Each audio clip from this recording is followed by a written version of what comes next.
of Deadline, and how many of you have seen the first 8 of this Masters of the Yeah. Well, you know, the Mamma Mia films, Charlie Wilson's War, Man Called Otto, Polar Express, That Thing You Do, Philadelphia, and before that he was with Jonathan Demme on The Silence of the Lambs and the Talking Heads docu Stop Making Sense. So, and in a bit of trivia, he was the inspiration for the main character in Paul Thomas Anderson's Licorice Pizza. Wow. Licorice Pizza. I like that. So, Masters of the Air marks the completion of 29 episodes of television, and there's a companion documentary, The Bloody 100th, narrated by Tom Hanks, and it features Steven Spielberg talking about what these courageous men did. Now, Gary, I got a question for you, because I expected you to come out alone. So, it's okay. It's all right. It's okay. It's okay. I'll introduce you guys in a sec. Why was it so important to you, to Tom, to Steven, to memorialize these stories? Oh my God, because they're... Gary. I'm always mad at this part. Hey, man. Hi, everybody. You know, listen, the best stories are from history, no matter what. Always, for us, nonfiction is always more fascinating than fiction. I know, it's just the way it is, and there's no greater stories of human cost, triumph, passion, love, and just the biggest story of our world is keeping it in a democratic, beautiful place. And so those stories, they're simple. But now this one, I didn't realize until I watched it how important and crucial what these guys did. Because, you know, we all remember Steven Spielberg's Saving Private Ryan, but that D-Day invasion, it couldn't have happened without these guys, yeah. What they did. Yeah. Talk about that for a second. Well, I mean, they were the tenderizer, right? This tough steak. How's that? And it was our guys, the guys we talk about here, who ran those missions. They didn't exactly know how they were going to go, you know. Yeah. And but it was important to soften up the mainland of Europe there so our boys could land without any more jeopardy than they already experienced. And that's where the title came from. So now for the stars who played some of the brave soldiers in Masters of the Air. Let's start with Callum Turner, who plays Major John Bucket Egan.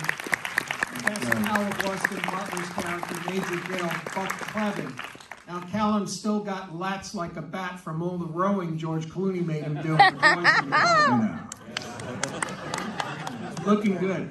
So Anthony Boyle plays Lieutenant Harry Crosby, who braved air sickness to become the 100th's first navigator and who guided the pilots through treacherous bombing runs to bullseye strikes that took out everything from German weapons factories, railroad supplies lines, and put the war on Hitler's doorstep. Now, Anthony's versatile, too. Now, he's just it's coming out now, plays Lincoln assassin John Wilkes Booth in the Apple TV Plus series. You're killing it, right? Definitely. Now, we have Nate Mann, who plays Major Rosie Rosenfeld. This heroic pilot who reached the 25 missions needed to go home, but he kept going, reached 52, getting shot down twice. And Barry Keoghan plays the heroic flyer, Lieutenant Curtis Biddick. Now, he was Oscar nominated for The Banshees of Inisherin, and we saw a lot more of his range, and even more than that, if you look closely, in Saltburn.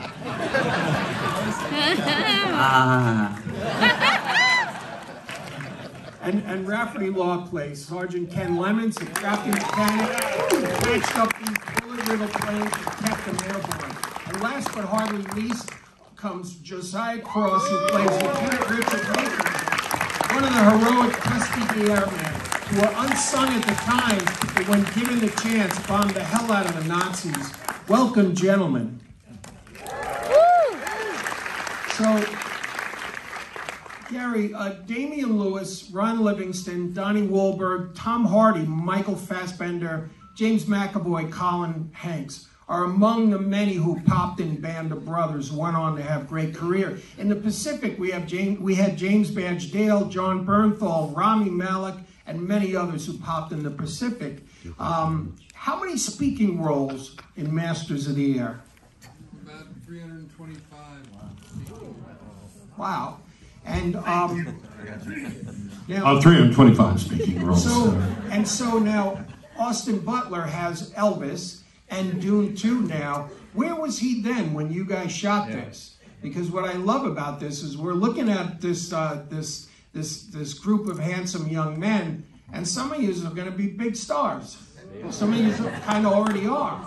Well, I got to tell you, these guys, all the great guys that went before them are great guys and fabulous. But I love these guys a lot, and really a real array of great actors in this show, and they've already got great careers going on, and things we'll see pretty quickly, I think. But what was the question? I was asking, I was sort of getting your reaction to these epic series as a propulsive force in launching big careers. And we're really proud of that, yeah. you know, and we want to believe that that's the case, that we're really good at identifying young actors and actresses who really are going to bring it, you know, through their lives. Yeah. And we've just been lucky, I'll tell you, but we love them all.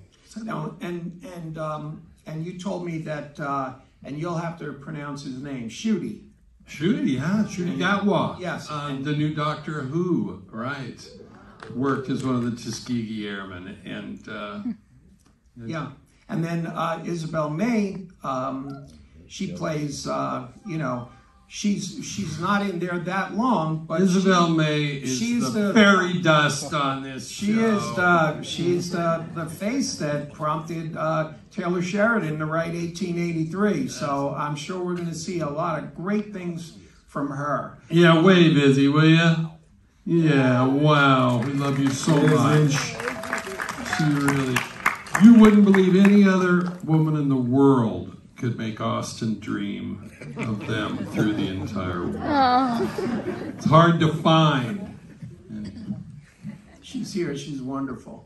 And I need you to raise the teleprompter to the next thing, if you wouldn't mind. Boom. You're reading? I didn't want to be reading off note cards, but I'm only a semi-pro.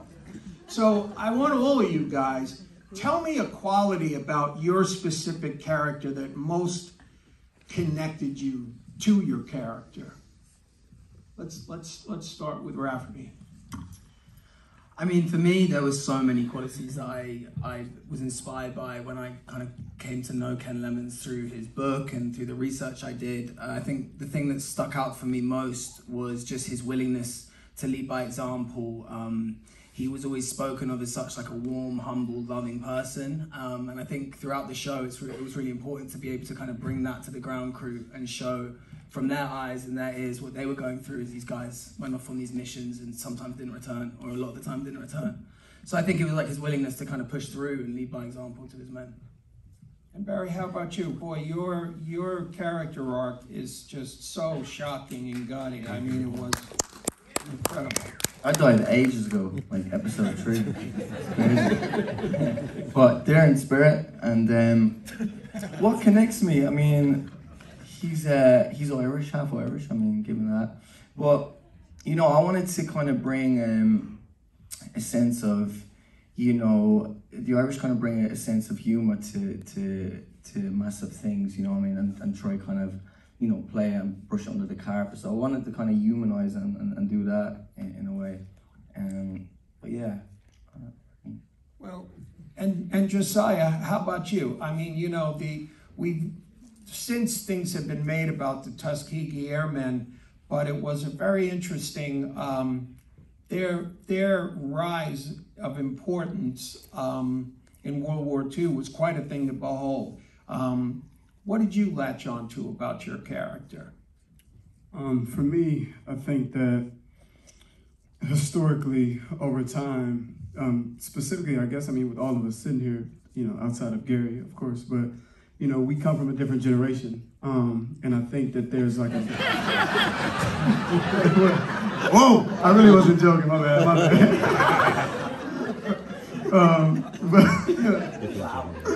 I feel like for us, it's like there's sometimes a detachment, right? Because me growing up, you know, it kind of, these stories kind of felt like folktales in a way, you know what I'm saying? So to be up close and personal, I think what connected me or attached me to the story was that it really happened. It really happened, and specifically with the Tuskegees, they were in a lot of ways forgotten. You know, the allure, the fanfare of World War II, they're kind of like left out of the newspaper stories, the newscasts. So I kind of wanted to put a face, put a voice to it, you know, to actually have people care, if that makes sense. And Nate, how about you? Yeah, you know, I kind of remain bowled over by what Rosie was able to accomplish and his courage and, you know, learning about him and getting to, you know, watch some interviews with him when I was preparing for it. Just like the way people spoke about him, it wasn't just this, he was this man of tremendous honor, but also this man of great warmth and grace. And I was like, all right, if I can sort of balance those two, because in one hand, you're kind of like just astounded by what, you know, his choice to go back and to remain with them. But also, you know, he led with such a, with just this, you know, this warm sort of, it was just this warm handshake of a guy. I try to just sort of balance it between us, you know.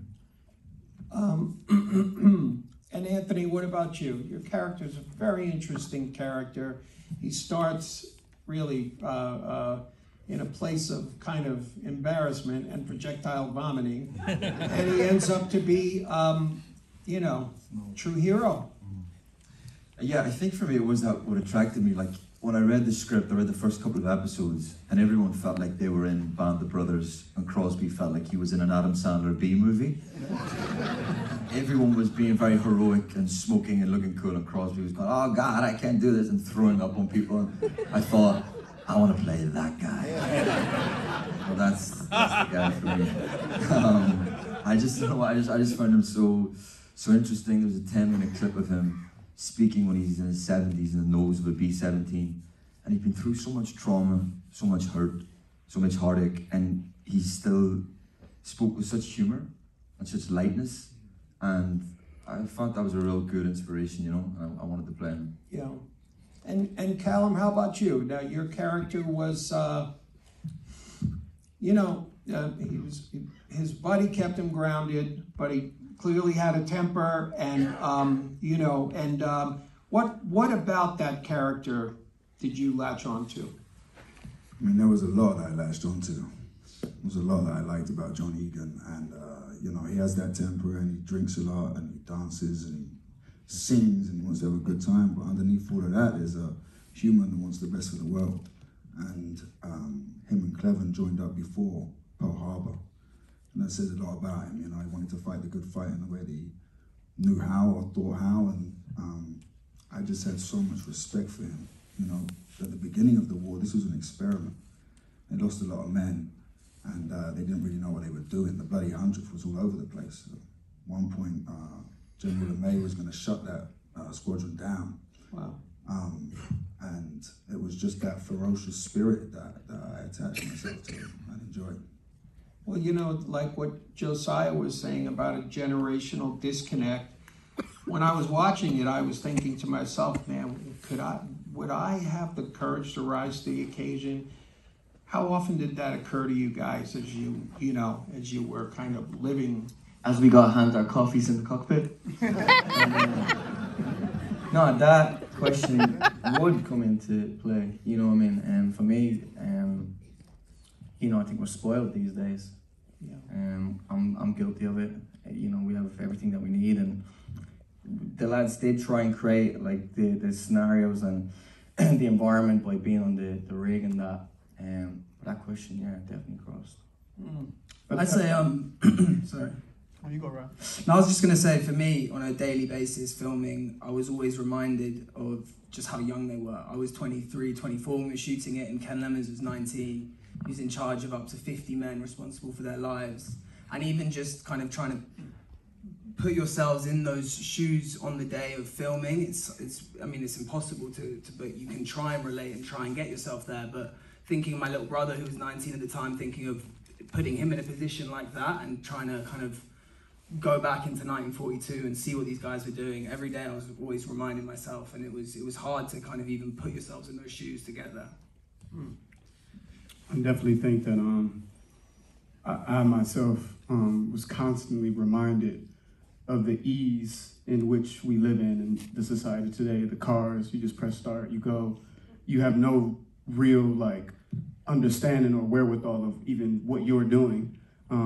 And for specifically Lieutenant Macon to be that astute, you know, with numbers and mathematics with these planes, to me, it wasn't like they were just like, you know, flying to drop off cargo somewhere. You know, I mean, they're flying to kill somebody, you know? And I feel like that type of levity, I think, kind of all the guys carried it because we're all lifting each other up, you know what I'm saying? And I feel like that was the biggest thing as far as connecting wise, where it's like, it's not about you, it's bigger than you. And I think that is kind of one of the, you know, detachments of the, you know, I guess the generation, because it's like people are just for them today, you know, and these men couldn't be. So. Also the percentages are so severe. I think 77% of men would go down, you know, and wouldn't come home. So, you know, they were putting themselves in the most volatile situations known to mankind ever. And they did it because they were fighting for something they believed in. They were fighting for each other. Well, you know. Yeah, why am I saying that weirdly? But we did play games. We played like dice games, and someone else say something. You mentioned camaraderie. Yeah. Right? And what happened? You gotta use your mic. Yelling at him. You know, Gary, you make all these great documentaries about musicians. They always are like this with the mic.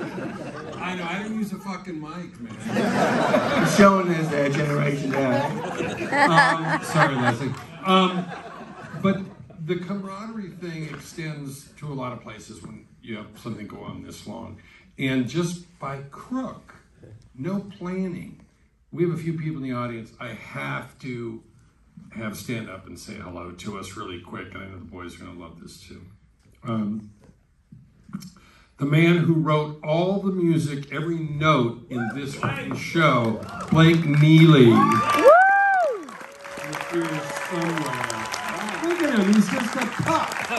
Look at him. Wow. Also here, the greatest living costume designer on the planet, Colleen Atwood. Somebody make her stand up. Colleen, where are you? Get in the light. Come on, let everybody see you. Right. Mark Chichevsky is the editor on every one of these episodes. And boy, we lived together, didn't we, brother? I really miss you. I love you dearly.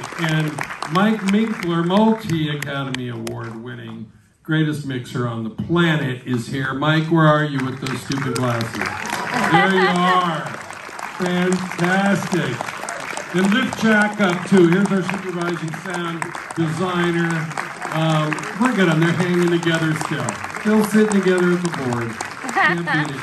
Mike, thank you so much for letting me point out people here who we love dearly. Listen, absolutely. Oh, and David Shields, one of the cast members. David Shields there. David, stand up. David Shields. We love David. All cast stand. Anyone else who's in the cast? Yeah, there we go. Sawyer Spielberg, ladies and gentlemen. Oh my God, Sawyer Spielberg in the house. So glad we were good. Well, okay, you want to shout out more people? I guess I just wanted to say that, well, what about Isabel? Isabel, we did, didn't we? Yeah, we could do her again. My mom is in the audience.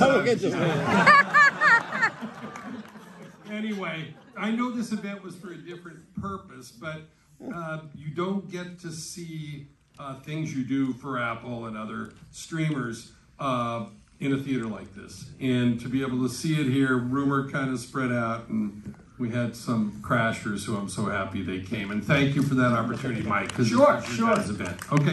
Okay. So Gary, this one's for you. So you got these young guys and a whole bunch of other young guys, 325 of them to be precise, and you're all away on a road trip and you're shooting this thing for like a year at the height of COVID in the UK, where they were really strict. And Barry said they were playing games. Probably a lot of them were kind of drinking games, I would imagine. So what was it like to keep all these guys in line at a time when, and how big of a factor was COVID when you shot? Wow. This production spent $60 million on COVID. That's prevention, that's being closed down on days. If anybody was in a restaurant and somebody got COVID in it, the NHS would nick everybody and you would have to stay in your house for 10 days. And people in England believe the NHS. They call you, they knock on your door. They are a fabulous organization. They're also here. Stand up. Hey, you know what? That was good. We keep talking about how great these boys are. I've got to mention Lucy Bevan, who is the greatest casting person in the world, who cast this show. And for the amount of sticky roles that we had and all the problems we had, and nobody really got cast in person. They were all cast on Zoom, if you can believe that. And so, anyway, she was just fabulous. But you didn't answer my question. I'm sure you were the one who was responsible for checking up on these young men and making sure they weren't gathering in a crowd and that they were doing all those protocols. How big of a challenge was that? And who was the biggest violator? You really want to know, don't you? Barry, that's incredible. I didn't think, we never said anything anywhere. No. Yeah, well, Barry was my biggest problem early on, but it was only for... I'm good now. It was only... Yeah, it was only for a couple of days. Is that why he went out in episode 3? Oh! Yeah, I said, hey, don't you get killed off. Watch it. That's how it goes. No, of course. Well, you know, now, Nate, your character and that scene in that last episode, get rescued by the Russians, and Rosie sees exactly what the Nazis were doing to Jews and others they considered outcasts. It was so eerie to watch. Describe what shooting that was like and what the biggest challenge was for you to be faced with just such an atrocity. Yeah, I mean, you asked an earlier question about sort of what it means to ask yourself, you know, what do these men fight for, right? And how do you connect with that? And the question really for us is like, what would I fight for, right? Like, what would it mean for me? I think we all have something, like everyone has something like that they would. And, you know, in preparing for this, you know, it involved kind of two things, because it was a connection to this story, that this part of Jewish history, which, you know, I have a personal connection to. And then the experience of shooting it is one of just processing, right? So like what brings him in there? And then, you know, I mean, it occurred to me watching it tonight that like the only thing from that whole sequence, from landing to getting back, I only ask questions, right? Like he's only just like, what's, you know, can I go stretch my, like what's happened? Like if there's more of these, like where are you gonna go? What's going, you know, what's gonna go next? And it's that comprehension, right? That act of comprehension to piece it all together for him that I really, because, you know, the alternative is just like, oh, you know, but he doesn't know. He doesn't know what he was in for. Well, it was shocking. You don't want to answer that, do you? No, I don't really want to answer. I kind of like what people think happens, you know? I mean, I always hate behind the scenes kind of stuff and things that get explained that everybody loves in the world, but I like to just see it and go, wow, you know? I like it. Is that an answer? Will you guys settle for that answer? We need Stephen to Well, let explain me it. ask it this way. Well, what you asked, by the way, Yeah. is the book. But What was the toughest thing and the most ingenious thing that somebody thought up to be able to make the flying look as real as it did and not have these guys just, airsick, even on the ground? Well, we had a system. They could get airsick. It's like a ride. They're on a ride. They're in a cockpit, and stuff's flying around them, and we're trying to help them Jet lag. visualize what's going on in the air at the time. They get to react to things that are a little easier than the old systems of in a CGI green screen, flash a red light. Hey, no, there's the bomb! And you could actually give them stuff that was a little better. In the end, it's not a perfect art, and what happens is you do fall back on the greatest CGI I feel I've ever seen in my life, which was done for us by Steven Rosenbaum, who's in this audience. Steven? They'll CGI me later. Where is he? Steven, oh my God, he's here. Buddy, anyway, seriously, I've done a lot of this in my career, and I just think he's amazing. He does. Really great. But unfortunately, now we have this image of we were having a group shot while you were on the set, we'd have these guys all covered in ping pong balls, wouldn't we? Yeah. It's great. No, this was, I'm kidding. This was absolutely brilliant. So now, Gary, how long did you put into this?